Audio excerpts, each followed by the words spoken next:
This week in the open mic universe, we look back at the third week of March on our road to WrestleMania. And kicking things off on Raw, we would be greeted by a special appearance by none other than Seth Freakin Rollins. Rollins kind of in an odd space right now as we're just a few short weeks away from WrestleMania. He's not in the middle of a feud or a rivalry. He's not chasing a title or defending a title or challenging for a title at WrestleMania. So he was going to have to get a little bit creative if he would find his way onto the WrestleMania card.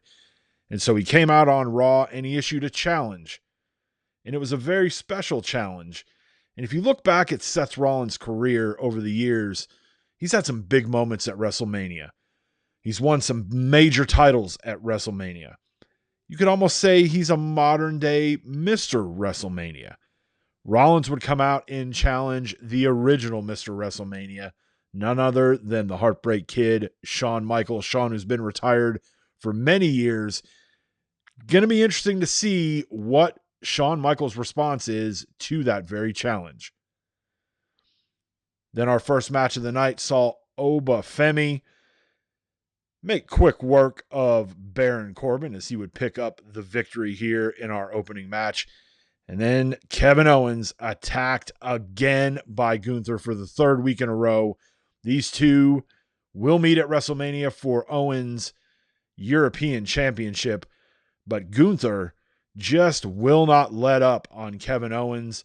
And right off the bat in this one, Tyler Bate takes advantage of the attack that Owens suffered at the hands of Gunther.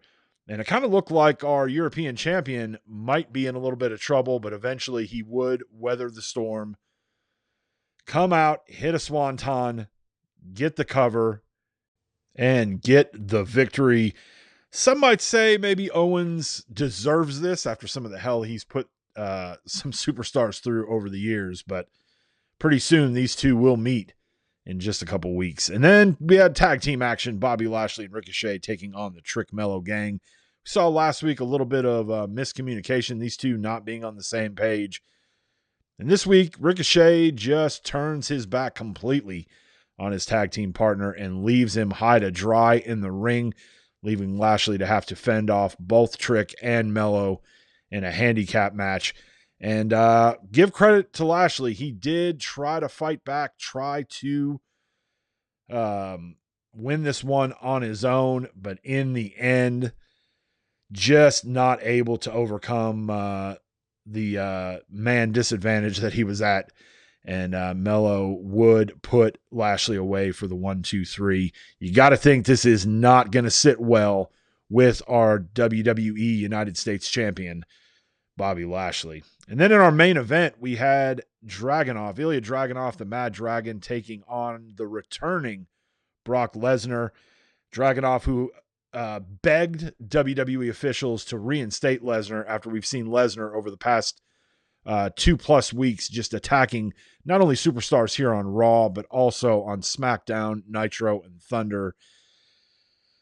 The last of which being Dragunov last week on SmackDown, and he begged for this match and maybe bit off a little more than he can chew, as the Beast didn't look like he has missed a beat. We have not seen him in action since prior to SummerSlam, and he came out here and took it to the Mad Dragon. Dragunov would fight back. He would put up a little bit of a fight here at the end, but in the end, Brock Lesnar just too much for Ilya Dragunov here in our main event. And we've been wondering, like, who's going to stop Brock? What's going to stop Brock? What's going to be the end result of this tour of destruction that he's been on each and every week? We may have found our solution. At the end of the match, Brock was confronted by a returning Cody Rhodes. We have not seen Cody since the Royal Rumble, where he lost the WWE World Heavyweight Championship to Roman Reigns. And it looks like these two are set for a collision course at WrestleMania. Then we moved on to Nitro, where we kicked things off with a fatal 4-way Falls Count Anywhere match between Nikki Cross, Michin, Ivy Nile, and JC Jane. These four pretty much brought anything and everything. We saw the Sledgehammer play a pretty pivotal role in this one, as Michin here will pose for the crowd. Had a lot of near falls, but in the end, it would be JC Jane that would get the deciding 3-count victory. And after that, we saw, after weeks and weeks of attacks and humiliation at the hands of Shinsuke Nakamura, Dragon Lee, our WCW television champion, had enough, and he would attack Nakamura on his way down to the ring. But that wouldn't be the end of it, as Dragon Lee would get away from security, come back out onto the stage, and Nakamura would respond by meeting him up at the entranceway. And we would see that clearly there were not enough security or referees to be able to keep these two separated. This feud, which has become one of the more contentious of any of the rivalries heading into WrestleMania, and a lot of it instigated and started by Shinsuke Nakamura, but Dragon Lee showing he is more than willing to stop it. And we'll see what happens in just a couple weeks as these two collide for the WCW television title. Then we had Raquel Rodriguez in action taking on Liv Morgan. These two put on a great match. A lot of back and forth between the two. Liv looking to try to get back into the title picture herself. And like I said, back and forth between these two really looked like it could have went either way. But in the end, Raquel would be able to get the victory. And if you remember from last week, after Raquel's win, she was on the receiving end of a vicious attack via kendo stick from Zelina Vega. And this week, probably should have had eyes in the back of her head, as Zelina would attack from behind. This all started when Raquel turned her back on her friend Zelina, and that anger just keeps building up and festering inside of Zelina Vega. And then it would be time for our main event, where we would see two matches from WrestleMania kind of blend together, as we would have our WCW World Heavyweight Champion teaming up with the man who would be challenging for the WCW Cruiserweight title at WrestleMania, teaming up AJ Styles and Santos Escobar. And they would be meeting their respective opponents, Despicable Rey Mysterio and his son Dirty Dom.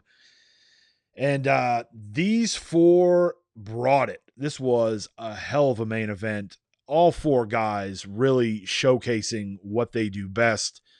For the challengers, Rey and Santos, they're hoping that WrestleMania will be a fruitful night for them as they look to win championships. And for the champions, Dirty Dom and AJ, knowing that their hands are full, but fully capable in their respective matches for retaining their championships. AJ would hit the Styles Clash, get the 1, 2, 3, and AJ and Santos victorious. We'll see if that momentum will carry over to their respective matches at WrestleMania. Then it was time for Thunder, and we kicked things off with our WCW United States Champion, Drew McIntyre. Drew, who heading in to our build towards WrestleMania, our road towards WrestleMania, issued an open challenge to anyone that was man enough to step up and try to take that United States Championship from him. Big Bronson Reed was the one who answered that challenge. And he showed up here this week and kind of inadvertently helped Braun Strowman, just the opening that Strowman needed. And he would make Drew McIntyre pay. McIntyre, you got to think, is not going to let this one go very easily. Got to be very angry that Bronson cost him this one here on Thunder. Still got a week to go before WrestleMania. We'll see how Drew responds.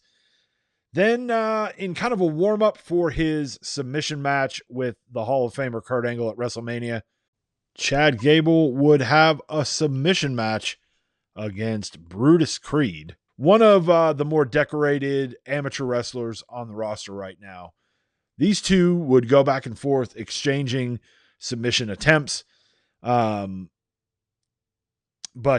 great test, great little kind of warm up for Chad as he gets ready to definitely face the most important match of his life against probably the toughest opponent of his life, the Olympic gold medalist Kurt Angle.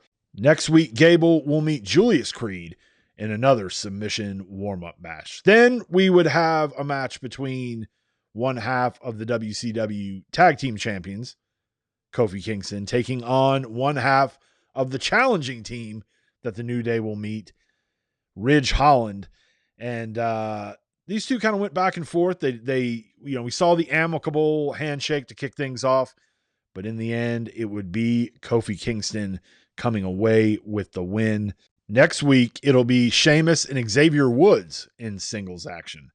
Then it was time for our main event of Thunder, and it was the Queen, Charlotte Flair, taking on WCW Women's Champion Rhea Ripley. Rhea, as we know, with a huge match coming up at WrestleMania as she defends the WCW Women's Championship against Asuka. Great, don't want to say warm-up. I don't think anytime you refer to Charlotte Flair, it's a warm-up, but maybe a great test for Rhea as she gets ready for her huge title defense at WrestleMania. And Charlotte definitely didn't make it easy on Rhea, but in the end, Rhea would get the win, and she would close out Thunder victorious. Then it was time for SmackDown. We would kick things off with Seth Freakin Rollins in action, taking on Johnny Gargano.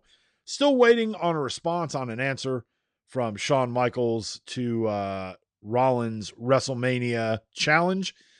And in this one, Rollins would take on somebody who's been sort of a protege to the Heartbreak Kid. Rollins, though, would come away with the victory.